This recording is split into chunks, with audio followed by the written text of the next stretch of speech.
Hello.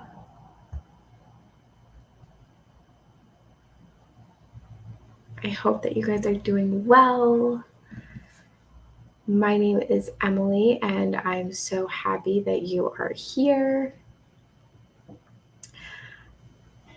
I am in Chicago, and I have OCD, and I'm in recovery from an eating disorder, which stemmed from OCD. So I've done a lot of ERP to help with my eating disorder. And as I started healing my eating disorder, I started having other OCD themes. And I think that is one of the biggest things that I learned from my eating disorder recovery is that the themes aren't as necessarily as important as how we do the work. Yeah, and you can find me on Instagram. My Instagram is Emily Feldman. It's just my first name and then the letter L and then my last name. Okay.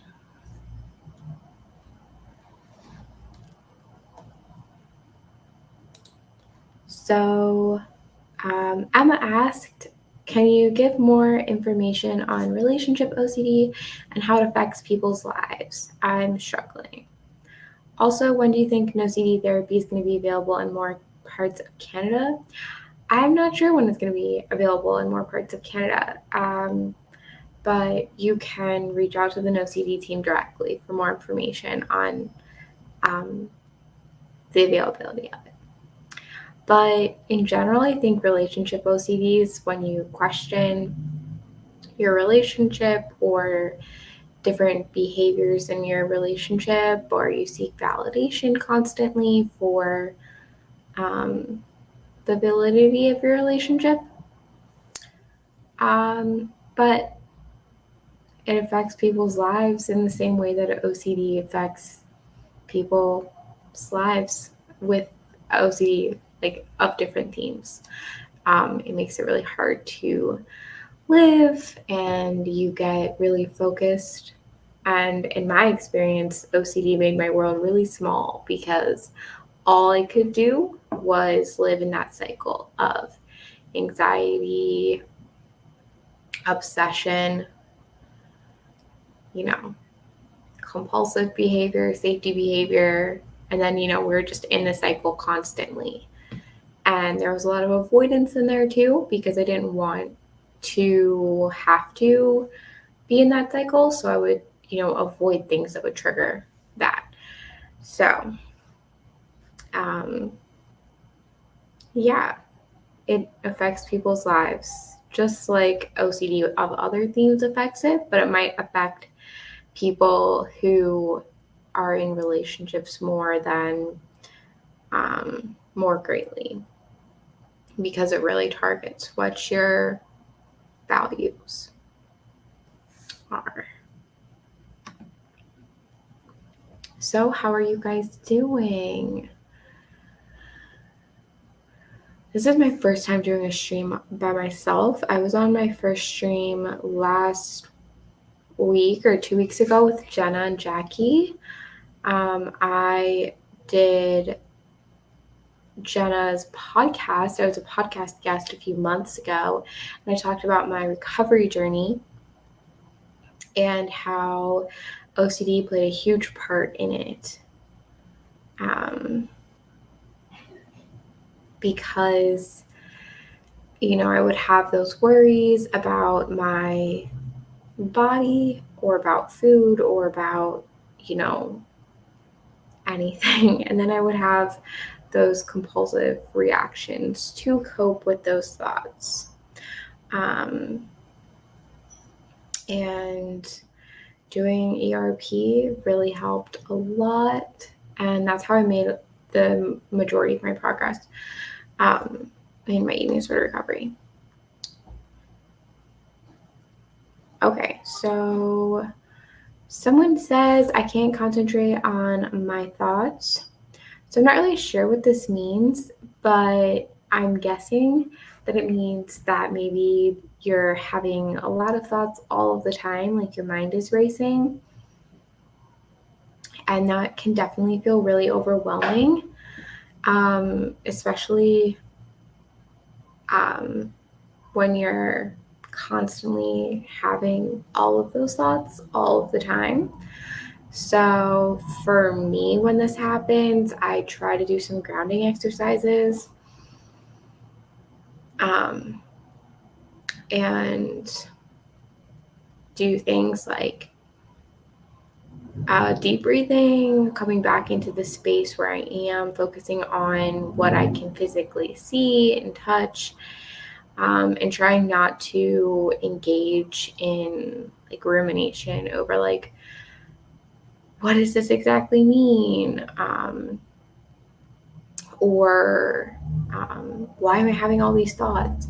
It's natural to have thoughts, and we can do something about it in the sense that we can practice grounding and mindfulness, and kind of notice sometimes like what triggers those thoughts. So like if you start getting really stressed, maybe you need to be proactive about your stress so that you don't get to that tipping point where you're feeling flooded with emotions.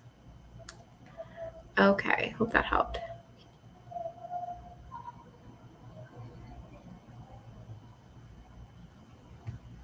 Okay, so this is a really good question. Mateo says, how can you tell your family that you realized that what you thought was just your personality are actually OCD symptoms, and you want help when your family thinks people with OCD are psycho or crazy? So I think that the first thing that you can do is really just try to communicate with them what you're experiencing. So I had a similar experience where, I've always been like a fairly rigid person. And as I got older and my OCD got worse, my rigidity got worse, and people did notice it. And my family, I think, did think that it was part of my personality. And after I was diagnosed with OCD, I did start communicating that, like, I have OCD. This is why I'm doing this. This is the thoughts that are leading me to this. And this is what I'm doing to help. Maybe it would be helpful to provide some like information on OCD before you talk about your personal experiences. Just like talk generally about what OCD is. I'm sure there are many great resources out there that you can find, and then you can talk about your specific experiences. So I think that's a really good place to start, is just try to open up the communication as much as you can and stay as calm as you can as well.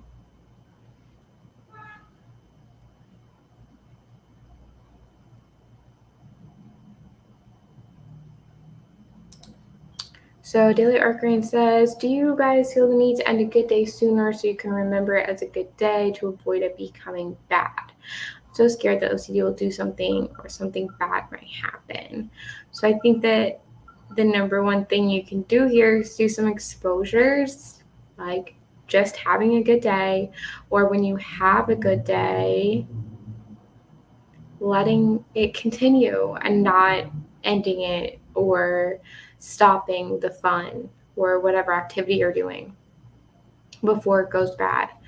There's always a chance that something could happen. And also, I think that it's important to remember that you can separate a good day or like a good part of a day from the whole day. Like, you don't necessarily need the whole day to be great for something good to have happened.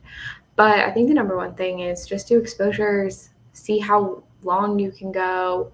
Can you, like do the activity for 10 more minutes than you normally would? Can you just do the whole activity for as long as everyone else is doing it, etc. So try to push yourself a little bit more, I think would be a good first step, but also just trying to find some acceptance for the fact that not every day is going to be a good day, and just because it's not completely good doesn't mean that the whole day is going to be a bad day.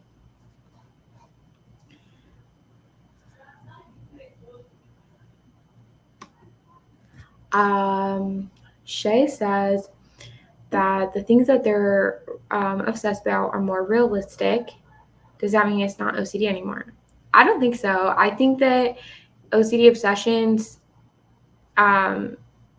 it's not, the obsession isn't defined by its like basis in reality, because we do have people with OCD who, like are worried about germs or getting sick, and that is a pretty like realistic chance of something happening. And then there's like my experience is that I get so stressed, and like my obsessions are like, if I don't do something at a certain time, my whole day is going to be ruined. That's not necessarily realistic. I don't think that the like realisticness defines your OCD. It's the problematic nature of it. It's how you react to that anxious thought. It doesn't even matter, because what you're going to do anyways, if you're having these symptoms, if you're having these thought spirals, is you're probably going to want to do ERP. And having realistic obsessions that are like real and naturally occurring make it easier, because you don't have to do imagined exposures. You can actually face them in the real world. So like it's easier for me to, you know, miss my time for having breakfast than it might be for someone who has like, I used to have an obsession over getting skin cancer, and I can't actually get skin cancer. So it's easier for me to the exposure of missing my time than getting skin cancer, because I can't get skin cancer just for an exposure, if that makes sense. So the short answer is no, not necessarily. But you can still do ERP no matter what, even if it is not, but it probably still is.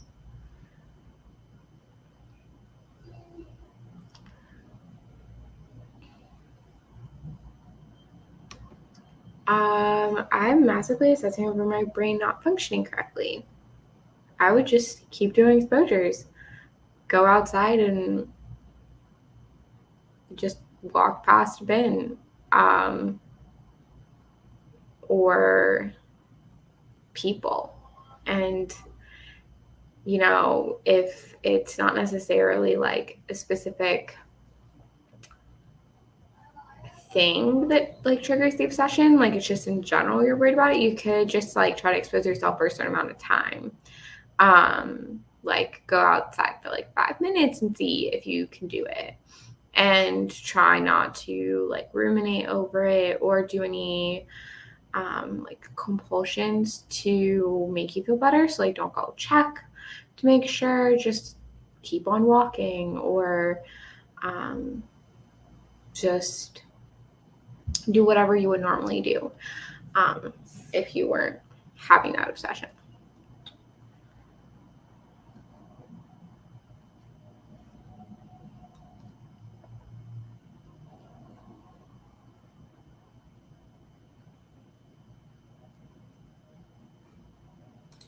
So Mateo was talking earlier about talking to their family about OCD. And they said that they're too afraid to do it. And I just want to go back to it, because it is scary and it is valid to feel that, because it's really vulnerable to talk about your mental health. And it's also really, really scary to talk about OCD, because like someone mentioned, it's not based in, reality. Like the probability of these things happening aren't usually very high. Um, And some people who don't have OCD don't get it. And it can feel very dismissive. And can be hard to prepare for those conversations, especially if you know where someone stands on OCD. But I don't think that it's necessarily a reason to do it. You can do hard things. That's what exposure therapy is. So I would encourage you to do it. If you have a therapist, you can, do some role play. You can write out what you're going to say. But just because you're afraid doesn't mean that you can't do it. But it's also like a totally valid thing to feel. It is hard and it's scary and it is so uncertain, but having that support can really, really help as you go through ERP, as you go through recovery from OCD, as you try to, heal your relationship with yourself.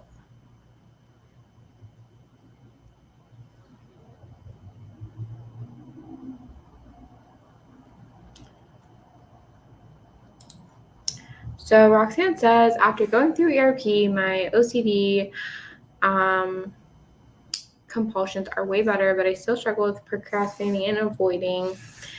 Have you experienced this? And if so, what has helped? So I haven't really experienced procrastinating, but I have experienced like avoiding things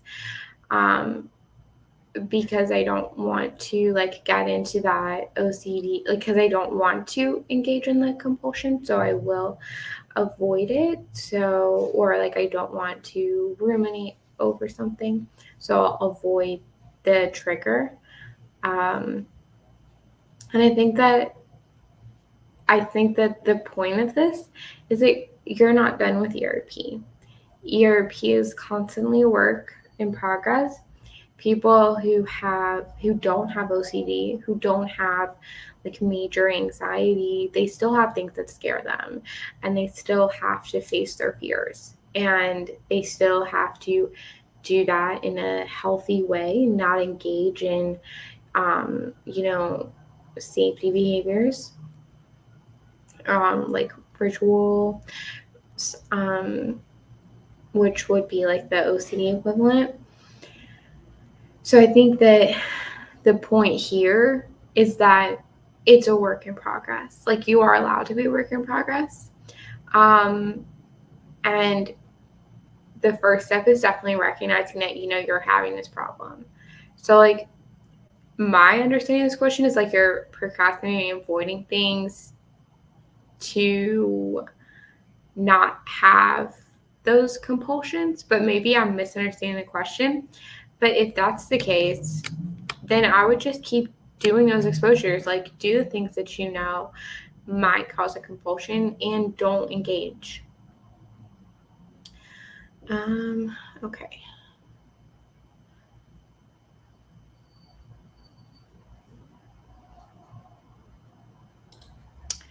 So Emily says, I'm really hard on myself. How do I prevent relapse from being through an OCD? I talked about this last time I was on a live 2 weeks ago, but obviously we want to prevent relapses. But I also think that it's important to not put a lot of pressure on ourselves to, be perfect. And it's okay if we have little blips in the path. If, OCD like pops up with a new theme, it's okay. It's not your fault. And you know what to do. Like you have the tools. If you went through an OCD, you know how to do exposure therapy. If you went through an OCD, you also know how to access it. And you can get back into getting therapy. You can get support services again. I think that is one of the assets of having a relapse is that you know what to do. You know what to expect from treatment. You know what it's going to be like. You know how to get therapy, what type of therapist you need. And you also can be proactive and, start noticing like, I'm really avoiding this lately. I wonder if I can do some exposures. So I would say the first thing is just accepting that if a relapse does happen, it's okay. Like, you can overcome it. You overcame OCD the first time. And if you really like want to be proactive, just try to like notice if you start having avoidance or you start having any other like small compulsions. And when you notice those, do an opposite action. Okay.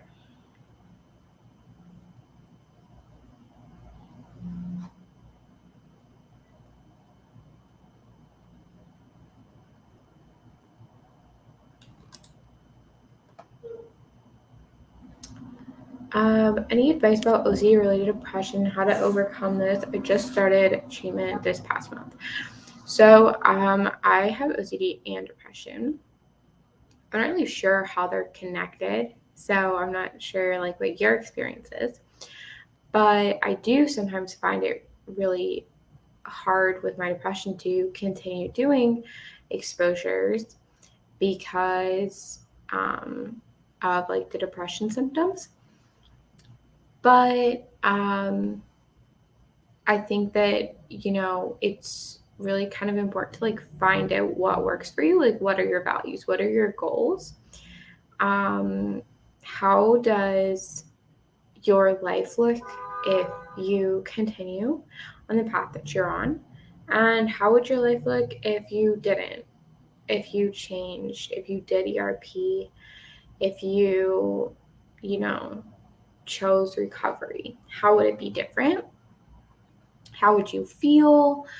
How would the people in your life be different? How would they feel differently? So I think that can help. But I will just say that it can be really hard. And finding ways to keep yourself accountable can also be tricky. So maybe finding a support person and just checking in with them, talking to your therapist and like setting really strict goals and being like, this week I'm going to do this, this, and this, and actually like holding yourself to it. Like, it doesn't work unless you do the work, unfortunately. So, yes, good luck. I'm glad that you are starting treatment.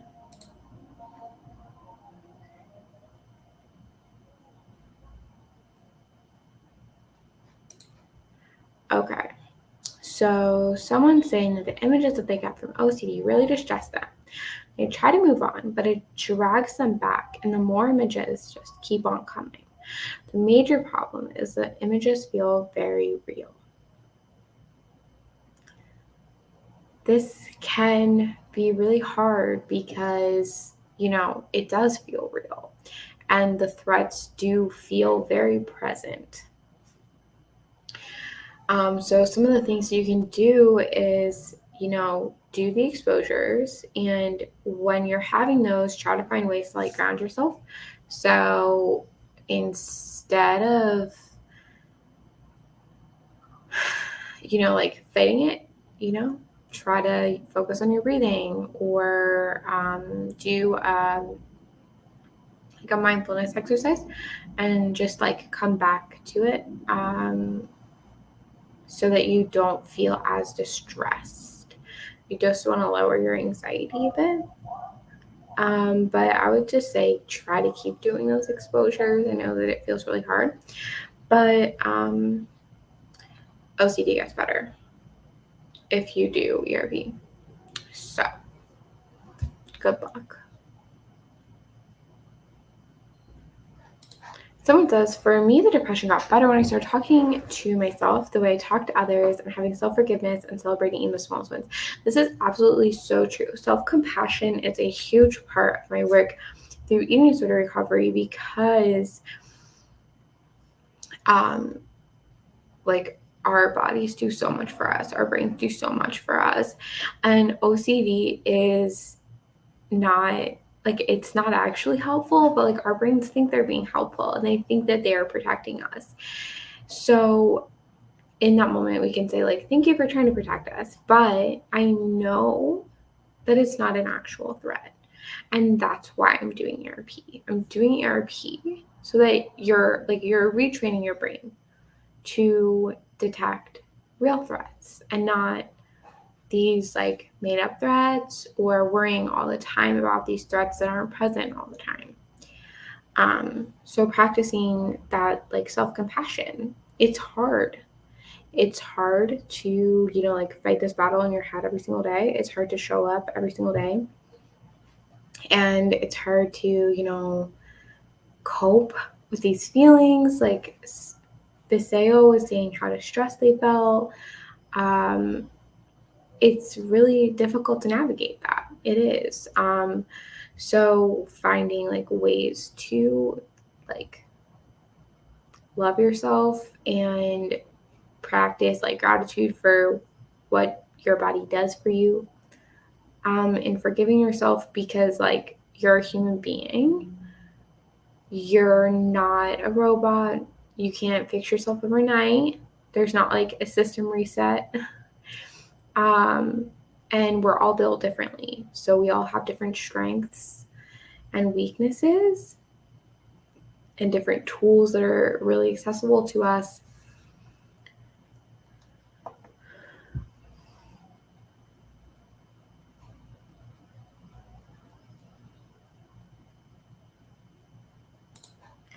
Yeah, so Roxanne replied even more. She said, I totally understand when OCD was at its worst during ERP. I was stuck in compulsion doing 8 to 12 hours a day. Depression and self-judgment was really bad. Yeah, that self-judgment piece like really gets me, honestly. Like I started judging myself. I'm like, it's so ridiculous that you're this way. Get over yourself. But speaking to yourself doesn't that way, like it doesn't help anything. If you talk to a child that way, it doesn't make them behave any better. If you talk to a friend that way, they wouldn't be your friend anymore, right? So try to think of ways that you can offer yourself kindness, like, I know that you're doing the best you can, or, it is really hard and I'm proud of you for getting through this, or, like, you've gone through some really difficult things and you're here right now, and that's really amazing. So all those things I think can help navigate that like judgment and that pressure that we put on ourselves, to like not have OCD and to be perfect. So I hope that helps. Thank you so much, Roxanne, for your contributions.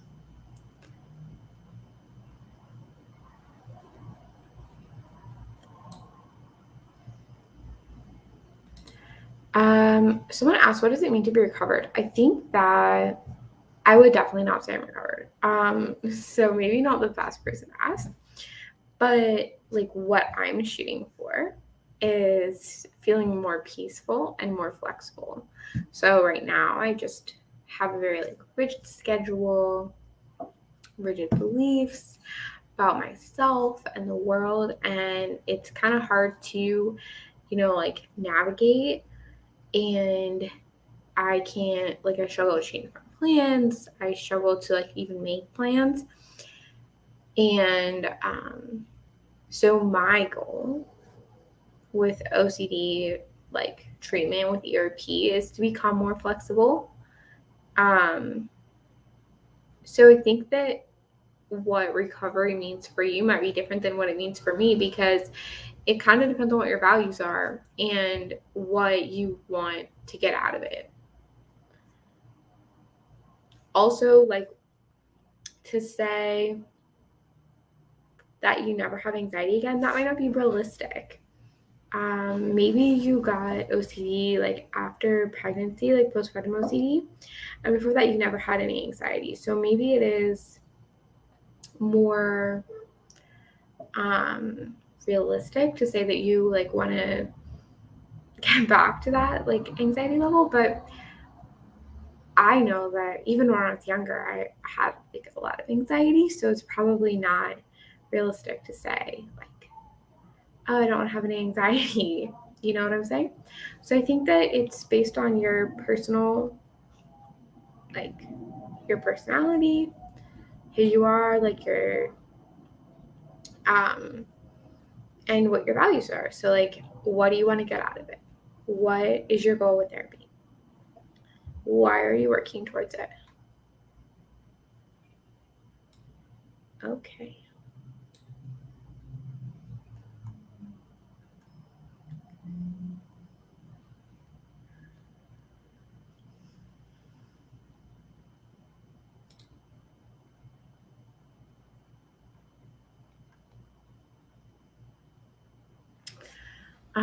So there's not really any other questions right now, but I will just talk a little bit about some exposures that I've been doing because I know that someone said that they were like avoiding things, and avoiding things just makes that like exposure harder, and it makes that it like strengthens that connection between the anxiety and the worry and all those compulsive behaviors that we feel like we need to be safe. So like for example, when we know that we have to do an exposure and we keep putting it off, we kind of put it like on this pedestal that it's going to be worth, it's going to be really scary when it might not be.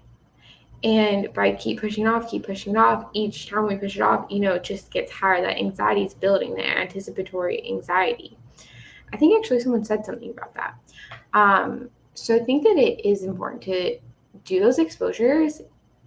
And when we know that we are having this like kind of thought pattern, that we start doing those exposures soon. Or at least working towards that exposure, like on a hierarchy. So like, for example, one of mine is like, staying up late. Okay, so like the first step on my hierarchy is not like staying up all night long, but staying up 15 minutes late. And that feels more manageable than staying up like an hour late. But it's still working towards decreasing that anxiety, doing that exposure.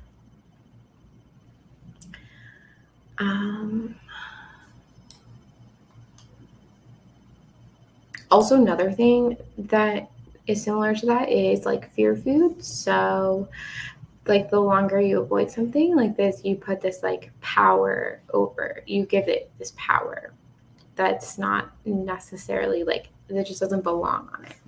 So, when I was really in my eating disorder, like there were a lot of foods that I would avoid, and I would put so much mental energy into avoiding them. I was like, avoid, avoid, avoid. And then I would be like, why am I avoiding them? And I would go over all the reasons why I was avoiding them. And I just got like so like so much evidence that they were bad and scary. And then when I actually had to eat them, it was really anxiety inducing. And like, so the longer you put off something, the more scary that it can become, which goes back to that recovery and relapse prevention. Is that when you start noticing those like avoidance behaviors coming in, you're going to want to start doing exposures very soon after so that they don't escalate into that thing that you're really avoiding.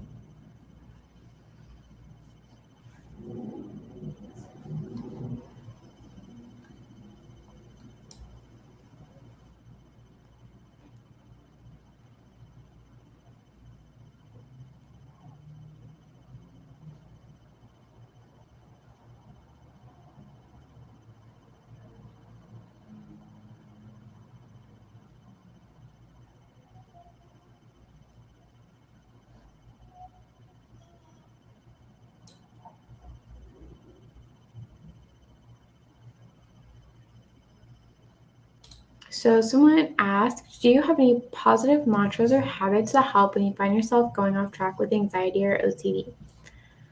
Yes.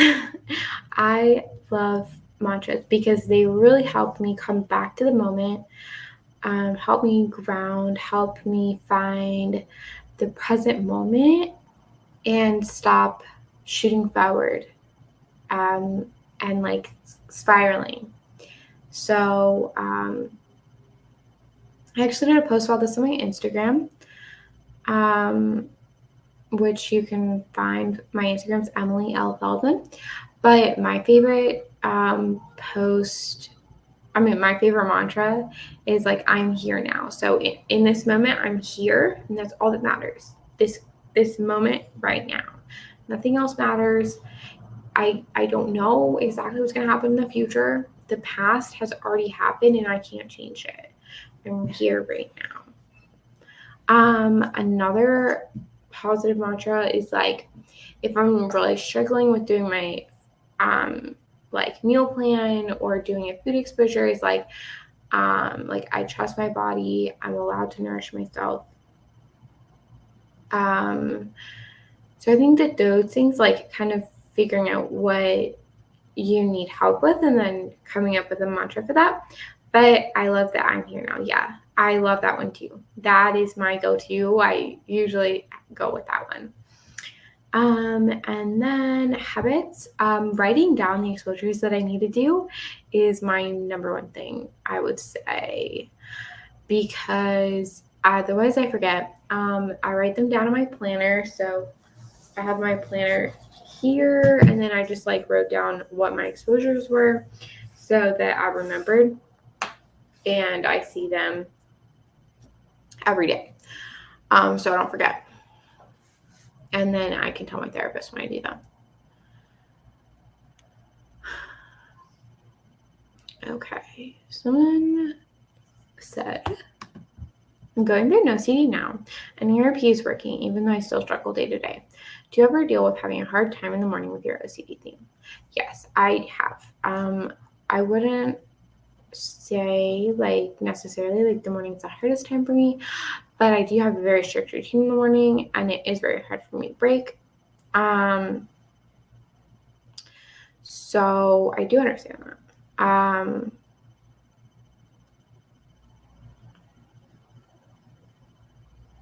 And that's okay. You know, it's okay to have struggles, and it's okay to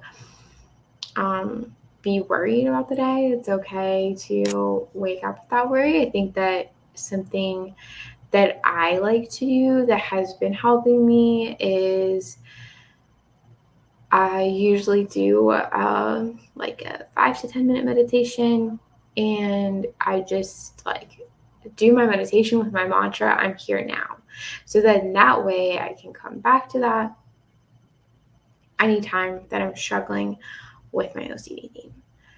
Is I can come back to that mantra. It's like been in my head for that length of time that I was meditating, and it's okay. Like I've survived every single day up until this point. But also just keep doing it. Like keep doing exposure therapy. Keep doing the hard things in the morning time. Because that is going to challenge you, and that's where you're going to grow. And I believe in you. Did you ever worry that you never recovered? I'm not sure if you meant from an eating disorder or from OCD in general. But yes, I do worry about that. I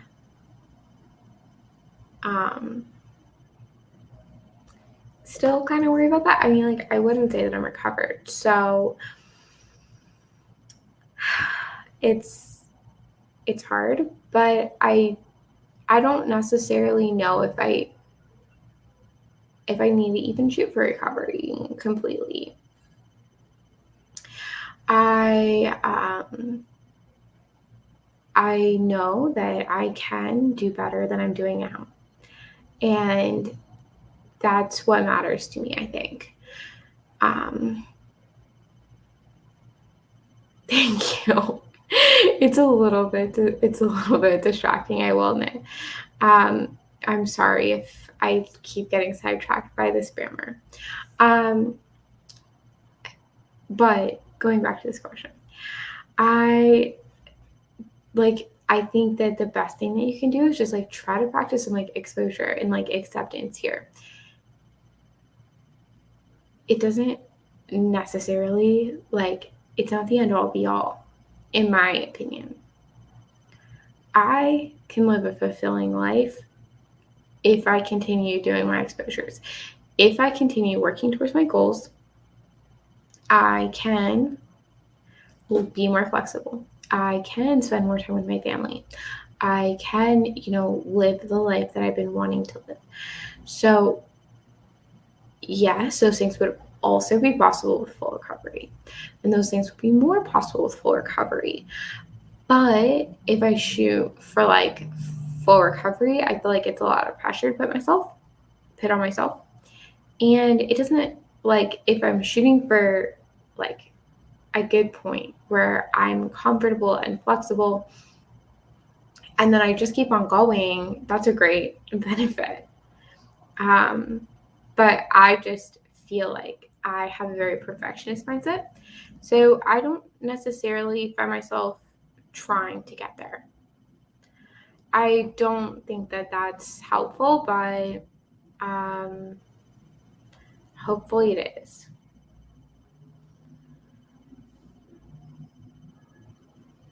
Okay, so Charlie provided a little bit of clarification on why he was struggling or why they were struggling in the morning time.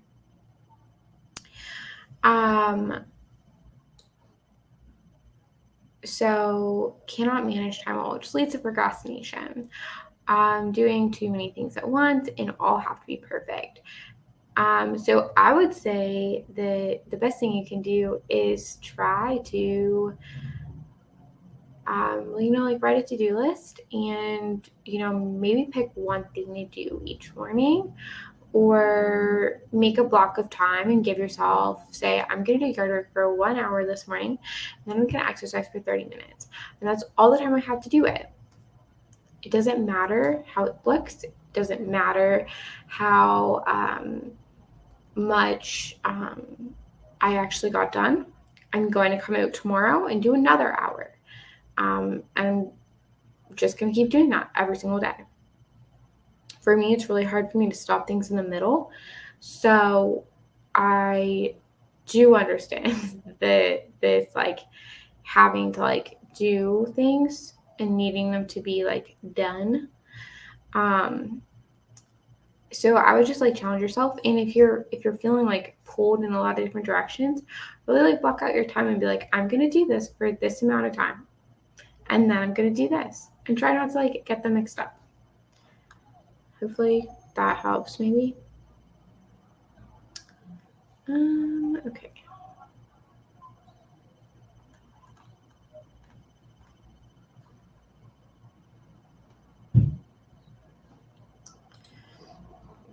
Someone commented, OCD is making my day so hard. I think that this is a really common thing for people to experience, and it's valid. Like, OCD is really hard to live with, and one of the best things you can do for it is exposures. And OCD has some really great resources for you to get connected with a ERP therapist. But you can also start doing exposures by yourself. You can create like a hierarchy of things that cause you anxiety, things that cause you the most anxiety at the top, and then things that cause you like less anxiety at the bottom, and work towards those things that cause you more anxiety. And hopefully it will help your anxiety go down over time, and your OCD will become more manageable, and your day will become less hard. But I'm sending you so much compassion, because I know that like OCD really can make your day so hard.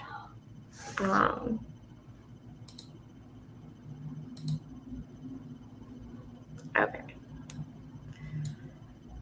Okay.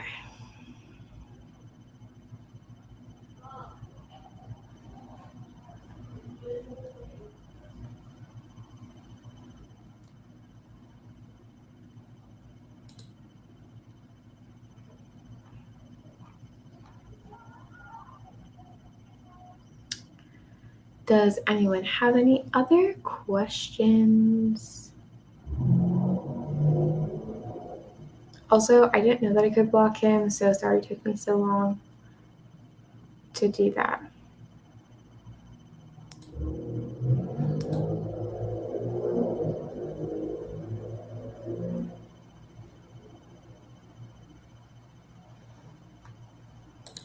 What are some exposures I do? I do exposures.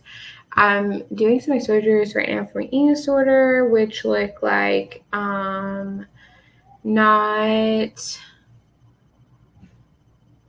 like, okay, so like not doing more than one like workout a day. So if I like normally, so like if before I was stacking workouts, so I would do like a 30-minute video and then another like a 30-minute workout video and then like a 15-minute workout video and then like another 15-minute workout video. I'm only allowed to like do one, and it doesn't matter how I feel in my body, like I can only do one. And then like working towards not doing a workout in the day.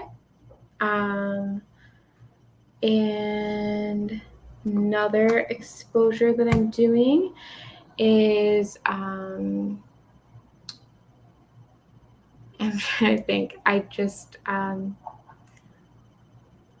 had therapy yesterday.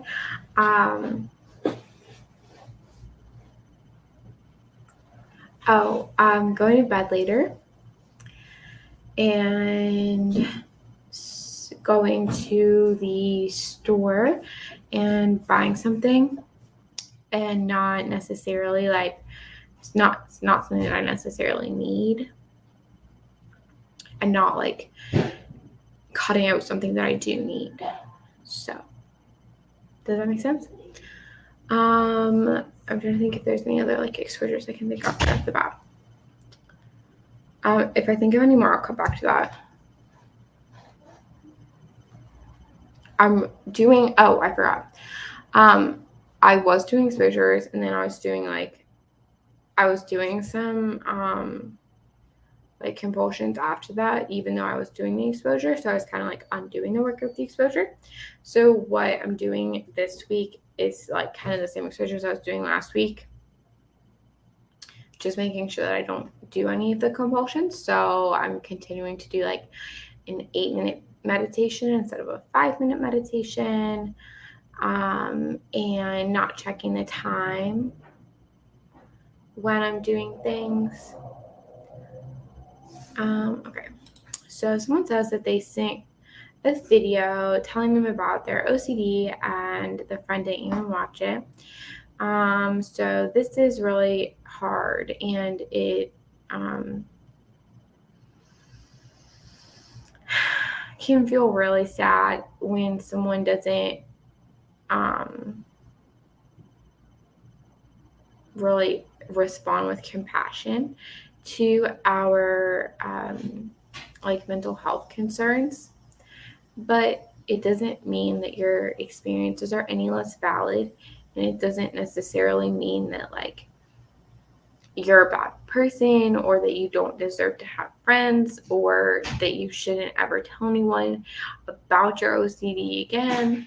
I'm not really sure what thoughts you're having, but it was really courageous of you to send that video. And I encourage you to continue talking about your OCD, because for me, at least, my OCD really thrives in silence. And when there isn't any accountability, when no one knows, that's when my OCD gets the worst. So when other people know what's going on, they can help support me, and not even like directly like checking in on me, but just knowing that I have someone in my life that I could go to if I needed to, makes me feel better.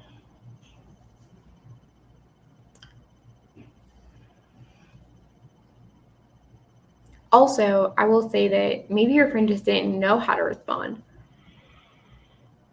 Sorry.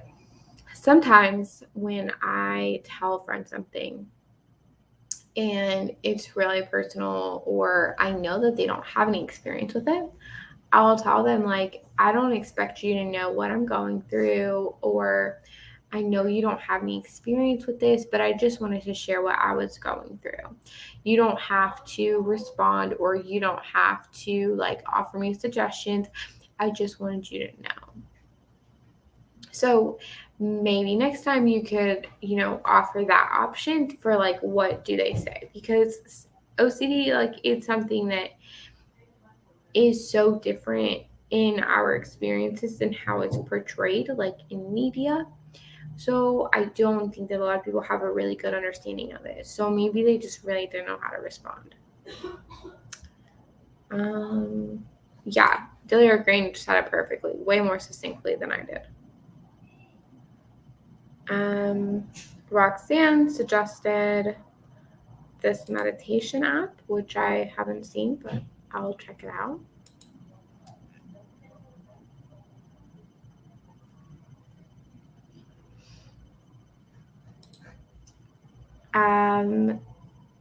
Then they said social anxiety is so increasing. It's so hard to talk to people in public.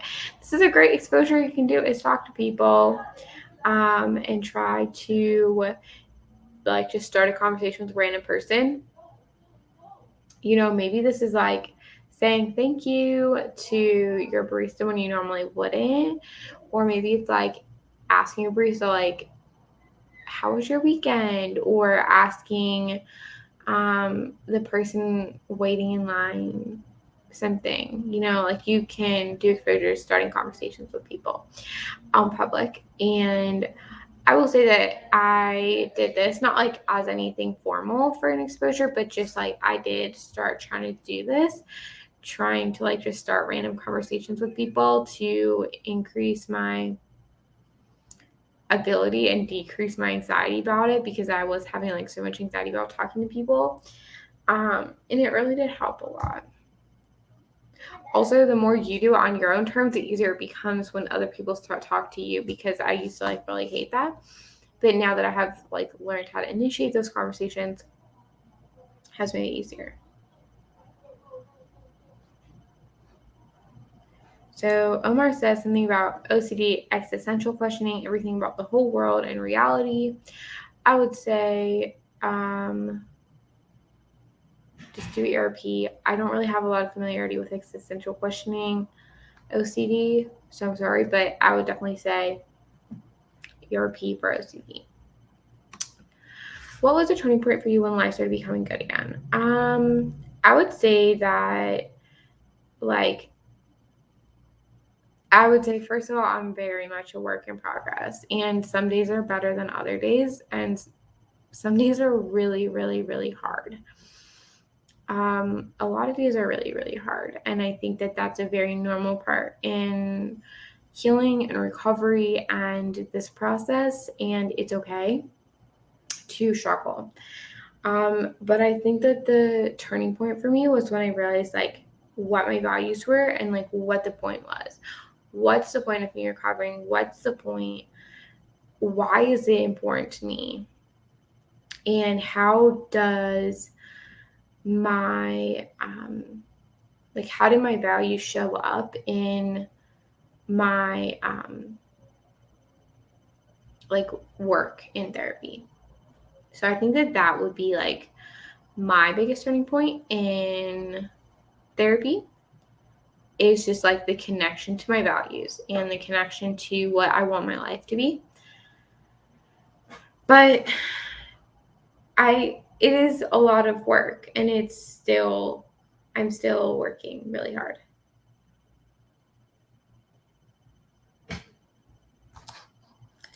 Yes, this is, I wouldn't exactly say mistake, but OCD really does, like, it gets you when you're not looking sometimes. Or like you'll get better in one area and then you'll just, like, another area, you'll just develop this new theme and it will be so debilitating. That happened to me when I was going through my eating disorder recovery. And it was really difficult to navigate. And I think that, we just have to live with this perspective that we can do hard things, and then we should seek out the hard things, because we know that ERP works. We know it. From most of us, or all of us, have lived experiences of ERP working.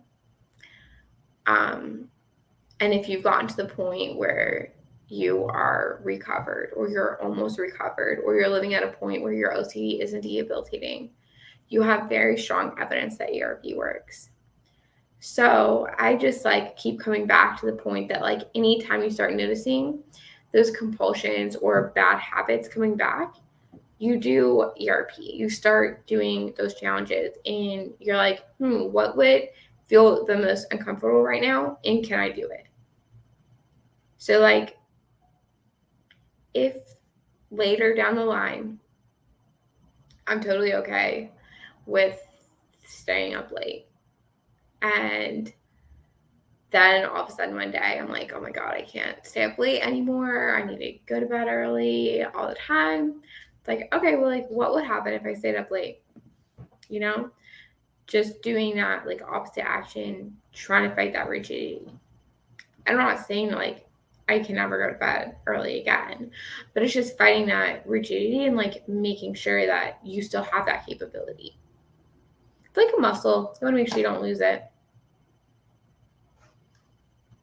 It's really for me at least, because my OCD really shows up as rigidity, is flexibility. Sorry, I'm getting tired. You can't do yoga every day for a year, or gymnastics, and get really flexible, and then take a year off and then expect to be that flexible coming back. And I think that's kind of how OCD and ERP work. You can't stop pursuing the hard things. You can't, stop that. You always have to kind of have that mindset.